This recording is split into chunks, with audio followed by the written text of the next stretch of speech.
Hello friends, welcome to It's About Everything, and today's episode is part 2 of upgrading my 10-year-old computer series. And in this episode we're going to continue where we left in the last episode. So you can see I'm installing the motherboard in the in the CPU case, and you can see it's nicely fitted inside. Now I'm going to put in the screws. So the last motherboard was held in by 6 screws, and here the number of screws are the same, only one screw was extra.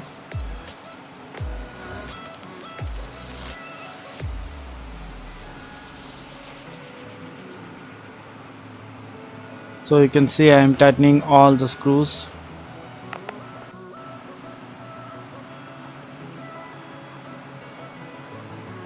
And this is the last screw that does not fit into the motherboard because the motherboard is little small than the previous one, but I am putting the screw back in its place so that I can use it in future.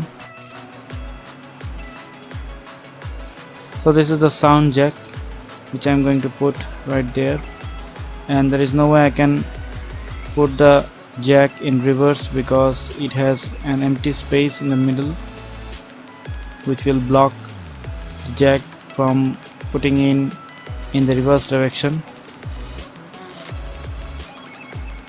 So the instruction manual actually explains all the ports and every jacks and where each and everything is going to be fitted. It explains everything.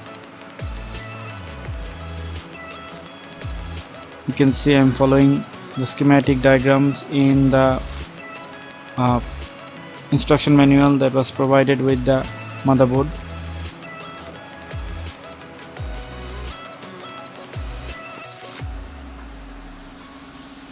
So now I'm putting in the USB jack, front panel USB jack. So they have provided on 4 USB ports for the front panel, but I have only 2, so I'm putting the jack in one of them.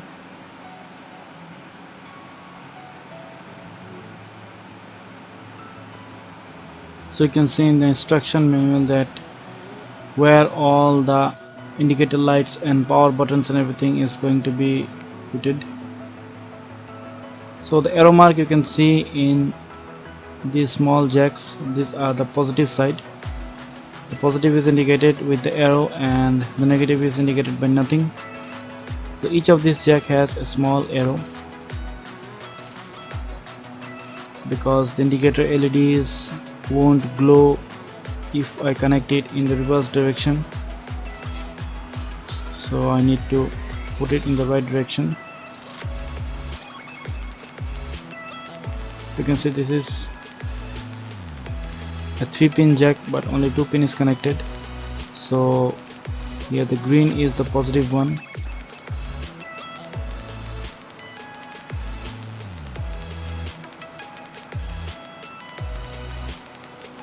So the header pins on the motherboard are very closely compact, and all the small jacks are needed to be precisely put into its place, because if it's shorts or if I put one in place of another, then it might not work properly.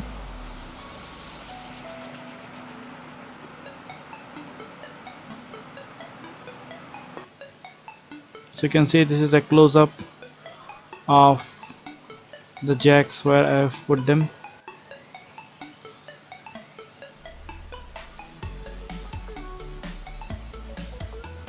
So you can also see that at the base of these headers there is clearly written which pin represents which jack.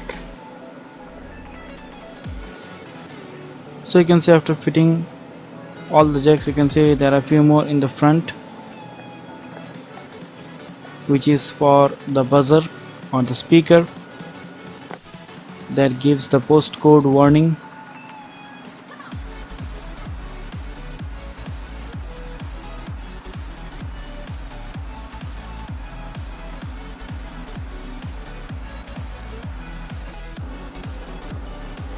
So there you can see everything is written in the base, the power LED and the hard drive LED, reset, power button, everything. And on the other side there is the connection for the speaker. So I am pointing with a screwdriver where all the connections are. So this was another close-up shot. So this is the page in the instruction manual where it says how to put the speaker in. So I have taken out the speaker from the previous motherboard and I'm going to put that in here.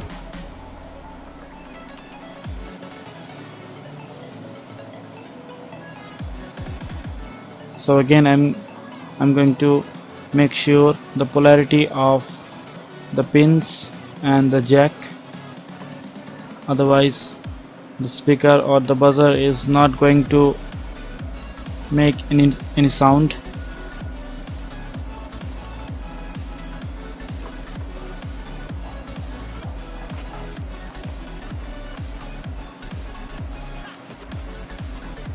So you can see I finally put it into its place.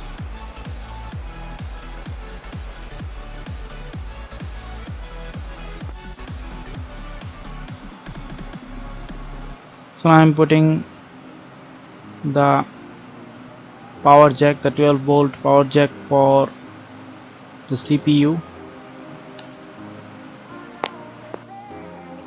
So you can see this is the jack where it's going to, this is where the jack is going to be fitted, and it has a lock in the side. There is the same lock in the jack and we have to align both of them to maintain the polarity.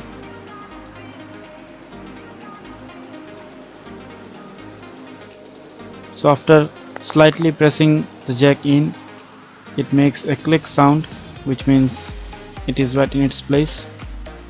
So the same thing with this larger jack, which is the main power supply for the board, and you can put this jack in the same way as you have put the other one.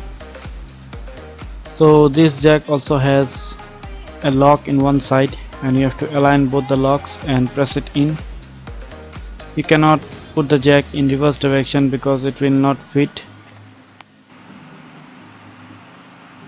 So now I'm going to fit all the power cables for the hard drives.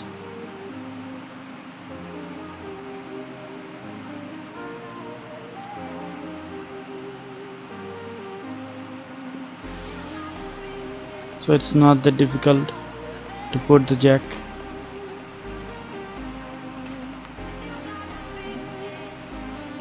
All the jacks are made in a special design so that it cannot be inserted in reverse direction. You'll see there are notches cut into the jack that makes it to go in the right direction, and it cannot go in the other way around.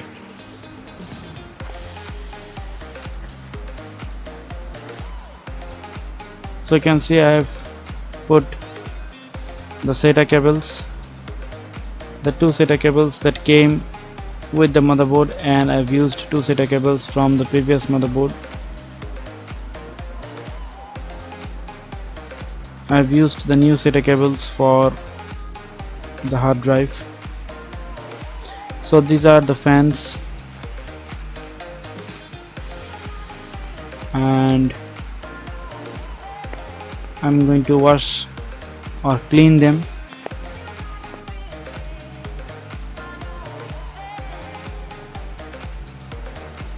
So I'm not going to use any water to wash them. Instead I'm going to use a toothbrush and brush all the dust off from these blades. So I have a spare blade or a fan to fit in the computer, so I will try the new fan. So this is the one. So I've tried it and it runs slower than the one it already had, so I'm going to put the one that came out of the case, and I'm not going to use the one that I decided. So these are the two fans that I'm going to use, which was already in there, and they run pretty fast compared to the one I had. So you can see I've put the fan. So the fan on the cover, it has a tunnel shaped tube which directly blows air above the processor, and then the processor fan sucks the air in and further delivers it to the heatsink.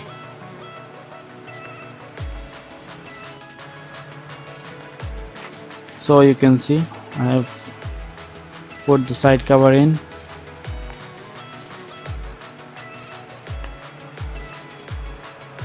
and all the components are fitted in it. You can see I'm peeking inside from the cover. So in future if any problem occurs, I can use this hole and my camera to peek inside. But I believe it's going to work, because I have followed all the instructions in the instruction manual, and I have followed everything what it has said, how to put everything in. I hope my power supply is sufficient to supply power for this computer.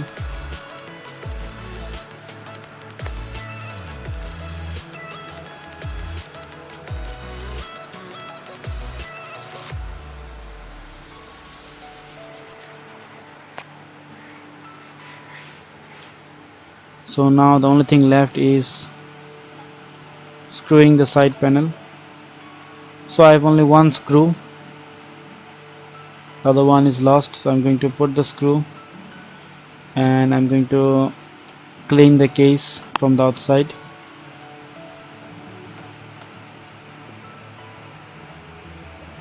After cleaning it, I'm going to give it a try and hope for the best that it will work. So you can see I've cleaned it, and now it's time for the AMD logo that AMD has provided with the processor. So I'm going to put it right next to the Intel logo, which will show I have changed from Intel to AMD. It used to be Intel Celeron processor, which was a very old processor, Celeron 430 at 1.80 GHz, to AMD A6, which is 4.1 GHz dual core. So finally I can say it's completely done, and I'm going to plug it in.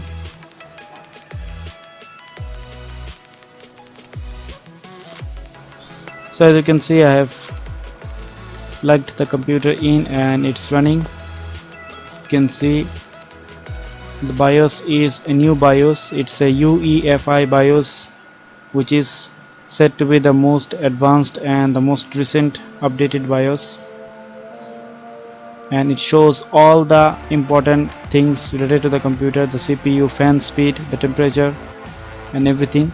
So you can see now the temperature is about 40 to 47 degrees. So I've kept it running for 1 hour and the temperature is now 52 degrees Celsius, which is not very much. So I'll show you the screenshots for the previous computer and what it's now looks like.